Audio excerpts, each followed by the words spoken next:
passando para a terça-feira, vamos explorar um pouco mais esse conceito de Boaz, o resgatador, que é também o título da lição. Boaz se apaixona por Ruth.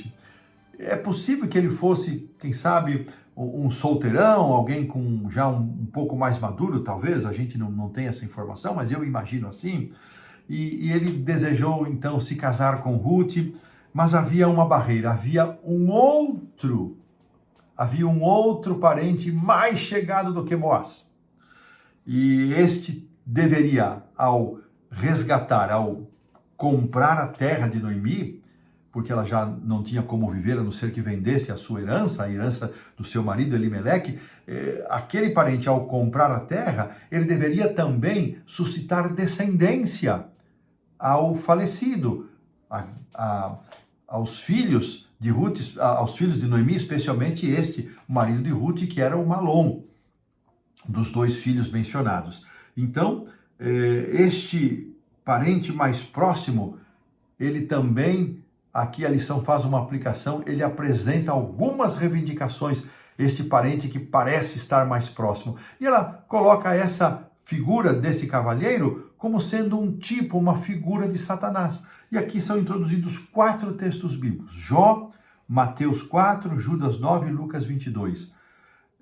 Em Jó 1-6, Satanás se apresenta como aquele que oferece as vantagens e se sente o dono, o dominador, aquele que passeia, que anda pela terra, que coloca o seu pé, e onde se põe o pé é o símbolo de domínio, e ele quer parecer que ele é que tem domínio sobre todas as coisas, e ele maneja isso, e Deus autoriza que ele tire as coisas de Jó, e Jó não blasfema contra Deus. Em Mateus, ele se apresenta também como aquele que oferece as posses e reinos deste mundo, e suas glórias. Em Judas 9, ele vai disputar o corpo de Moisés. Em Lucas 22:31, é aquele que se apresenta para liquidar com Pedro. E aqui o autor faz, dos 4 textos, ele comenta 2.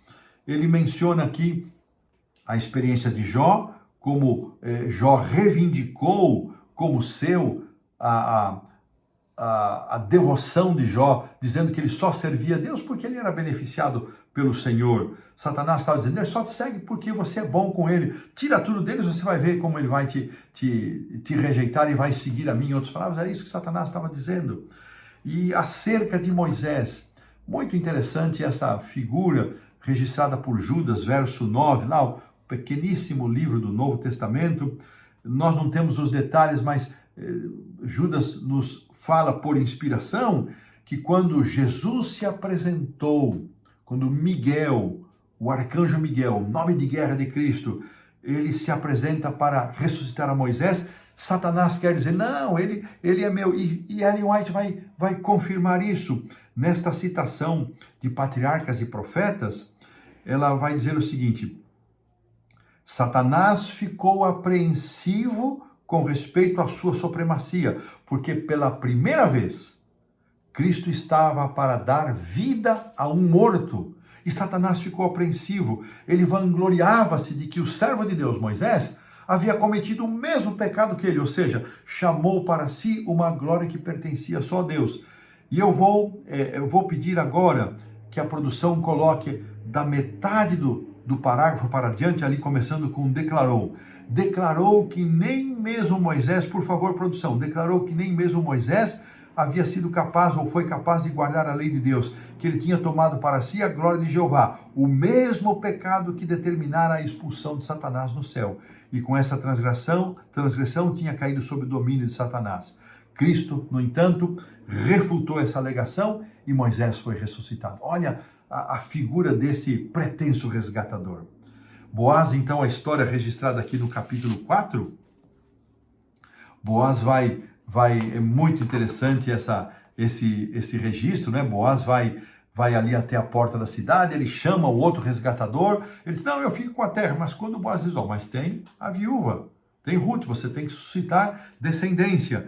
E quando ele diz: eu não posso, porque aí vai me dificultar as coisas, então ele já tirou o sapato, que era um símbolo de um pacto, de um contrato, ele já tirou o sapato, havia 10 testemunhas, e Boaz já, olha o que um coração apaixonado faz, 10 testemunhas, não precisava tanto. E Boaz já confirma, e com isso ele fica livre para não só ficar com a herança de Elimeleque, ou seja, comprar a terra, mas dar descendência a este seu parente.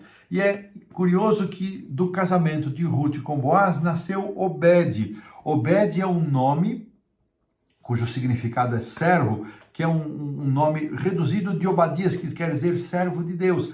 E ele faz parte, portanto, da genealogia de Jesus, porque este Obed se tornará o pai de Jessé, e Jessé o pai de Davi, e Davi precursor do nosso Senhor Jesus Cristo. Olha que coisa interessante, que coisa linda. Por isso que aqui Boaz, o verdadeiro resgatador. Irmãos, temos que cuidar, muitas vezes, a circunstâncias, pessoas que se fazem passar por os nossos benfeitores, os nossos resgatadores, quando de fato só Jesus, somente Deus é aquele que nos pode resgatar. Só Ele tem o poder de nos redimir. Só Ele tem o poder de nos suscitar eternidade. Oh, meus amados, que nada deste mundo, que nenhuma outra influência, que nenhum outro brilho, nenhuma outra glória que não seja a glória do Senhor Jesus possa ser verdadeiramente a nossa história, a nossa compensação nesta vida e a esperança da vida eterna. E desta maneira, colocamos assim um ponto final nesta linda história. Há muita coisa para se falar, mas eu preciso obedecer aquilo que o autor nos trouxe para ser fiel à lição e que possamos destas experiências tirar lições para a nossa vida e assim pomos um ponto final na lição da terça-feira.